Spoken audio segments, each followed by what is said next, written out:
क्या हुआ भावेश? तुमने मुझे पहचाना नहीं? पायल मैडम, हाँ मुझे तो लगा मटक की करीना कपूर जा रही है। अरे आप डॉक्टर के ड्रेस में? अब डॉक्टर के ड्रेस में हो तो कोई तो कांड करने वाली हो।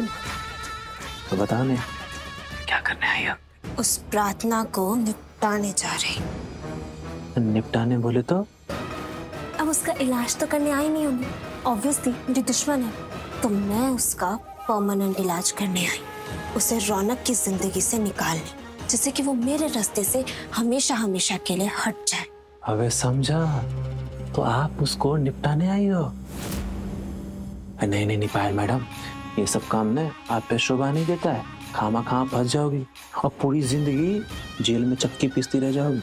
अगर यही सब करना है तो मेरे को बोलो ने, मैं उन्हें भावनगर का भावेश मौत का सामान इकट्ठा करता हूँ। कौन सा सामान? सुनो मैडम, मेरे को ने मार्कस का फोन आया था। ये वही मार्कस है जिसने हवेली में सबसे बड़ी बोली लगा के ने प्रार्थनाड़ी को खरीदा था। अगर हम उसको फोन करेंगे तो वो अपना आदमी यहाँ भेजेगा ने, और एक बार उसका आदमी यहाँ आ गया तो प्रार्थनाड़ी को उठा के ले जाएगा, और एक बार वो उठ गई समझो कि हमारे लिए मर गई। ऐसे कैसे मर गई? ये प्रार्थना ना बहुत ढीठ है, ये चली जाएगी ना तो फिर वापस आ जाएगी। अरे मैडम, प्रार्थनाड़ी है, कोई कोरोना बीमारी थोड़ी ना है कि बार बार वापस आएगा। आप उसकी चिंता मत करो, ये सब मेरे पे छोड़ दो। पर डियर भावेश, तुमने मुझे पहले क्यों नहीं बताया कि सब मैटर में वो मार्कस भी इन्वॉल्व है? हाँ, कि वो आएगा, प्रार्थना को उठवाएगा, किडनैप करवाएगा। अरे मैडम, आपने मुझसे पहले पूछा नहीं तो मैंने आपको बताया नहीं। अरे मार्कस का फोन आया था मेरे को, उसकी गाड़ी ने फिर से खराब हो गई है, उसको उसके एग्जिट तक पहुंचाना था। वो हवेली में ना कुछ बवाल हो गया है, पर मेरे को मालूम है कि बवाल क्या है, पर मैंने भी मार्कस को कुछ नहीं बताया। देखो मैडम, अभी हुकुम का इक्का अपने पास है, उसको फोन करेंगे और मार्कस से डील करेंगे, बहुत पैसा मिलेगा। एक्सक्यूज मी, क्या शिवांश रंधावा यहाँ कोई ट्रीटमेंट के लिए आए हैं? हाँ मैम, आपकी फोन। चीचू चीचू चीचू, अब मेरा फोन क्यों नहीं उठा रहे थे? बस एक बार फोन उठाया और कह दिया कि सिटी हॉस्पिटल में। आपको पता है उसके बाद मैंने आपको कितने फोन किया, आपने एक फोन नहीं उठाया। मुझे बता ही नहीं रहे हो। पता है मेरा दिल कितना घबरा गया था, मैं कितनी टेंशन में थी। वो मैं थोड़ा बिजी था। तुम यहाँ क्या कर रही हो?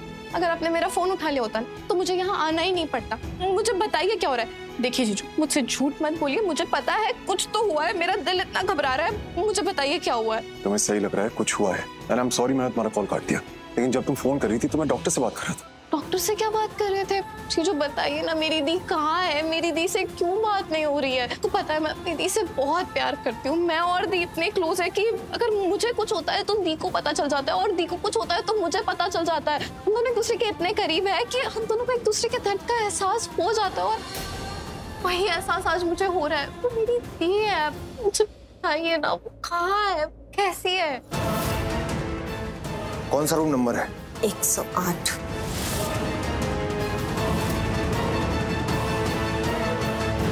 वो यही है, इसी हॉस्पिटल में है। गायत्री, जो तुम्हारा एहसास था, जो तुम्हारी फिक्र थी, वो सही थी। प्रार्थना भी हॉस्पिटलाइज्ड है, बेहोश है, लेकिन अब वो खतरे से बाहर आ गई है, पहले से बहुत बेटर है। हॉस्पिटलाइज्ड है, जीजू क्या हुआ है उन्हें? आप कुछ बताते क्यों नहीं? आप हमेशा ऐसे क्यों करते हो? गायत्री, तुम मुझ पे क्यों गुस्सा कर रही हो? मैं तो यहाँ तुम्हारी बहन का ख्याल रख रहा हूँ ना। अरे गुस्सा तो मुझे करना चाहिए।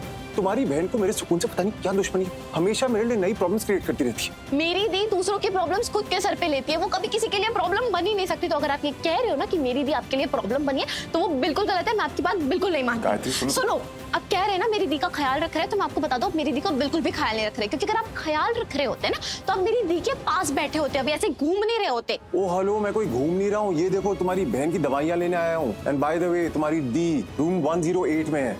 हाँ, लेकिन वो बेहोश है, तो अंदर जाके उसे डिस्टर्ब मत करना। थैंक यू सो मच मुझे रूम नंबर बताने के लिए, लेकिन मैं आपको बता दूं, आपने बहुत गलत, आपको ऐसा नहीं करना चाहिए था। आपको मेरा फोन उठा के मुझे सब कुछ बताना चाहिए। ओ कम ऑन गायत्री, अगर मैं फोन उठा भी लेता तो भी तुम यहीं आती ना। यार, ये लड़की कितना बात करती है, और ये मुझसे कैसे बात कर रही है? इससे मुझसे कोई प्रॉब्लम है क्या? ऑफ कोर्स इसे तुझसे प्रॉब्लम है शिवांश। तूने इसकी बहन से बिना बताए शादी कर ली, गधा। अरे गायत्री, तुम? करण साहब। ओ, तो तुम्हें सब पता चल गया? हाँ? करण सर, एक बहन के साथ कुछ हो और दूसरी बहन को पता ना चले, ऐसा हो सकता है क्या? आई नो तुम अपनी बहन से बहुत ज्यादा प्यार करती हो, बट डोंट वरी, प्रार्थना बिल्कुल ठीक है, she is out of danger, वो जल्दी ठीक हो जाएगी। सर मतलब आपको भी पता था कि दी ठीक नहीं है, उनके साथ कुछ हुआ है? हाँ मतलब जहाँ पर ये हादसा हुआ प्रार्थना के साथ में, जहाँ उसे चोट लगी वहां पर मैं था ना। कहाँ?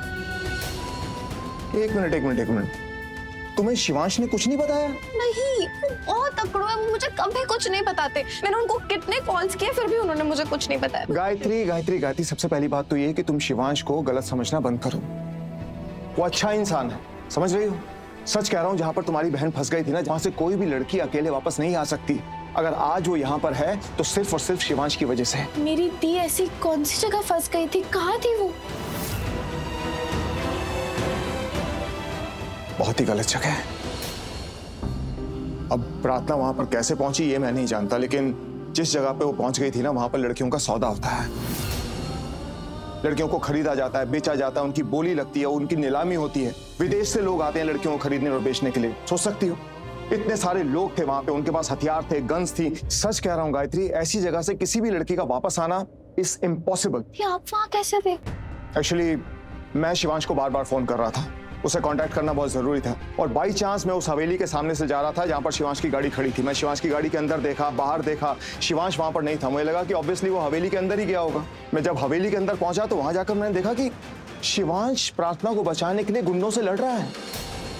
सच कह रहा हूं, शिवांश माने ना माने, लेकिन आज जो मैंने देखा है वहां पर शिवांश प्रार्थना की नहीं, एक पति अपनी पत्नी की जिंदगी बचा रहा था।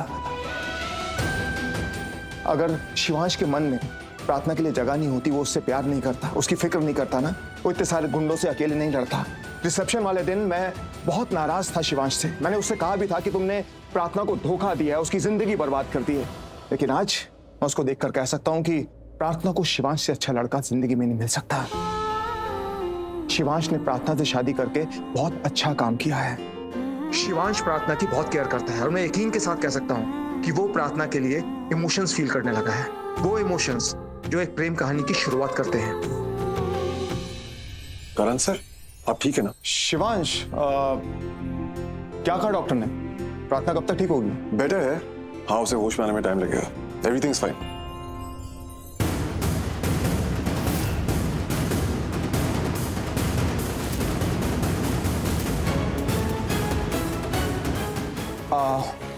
चलो तुम दोनों आपस में बात करो, मैं जरा आता हूँ। I will be back. हाँ ओके।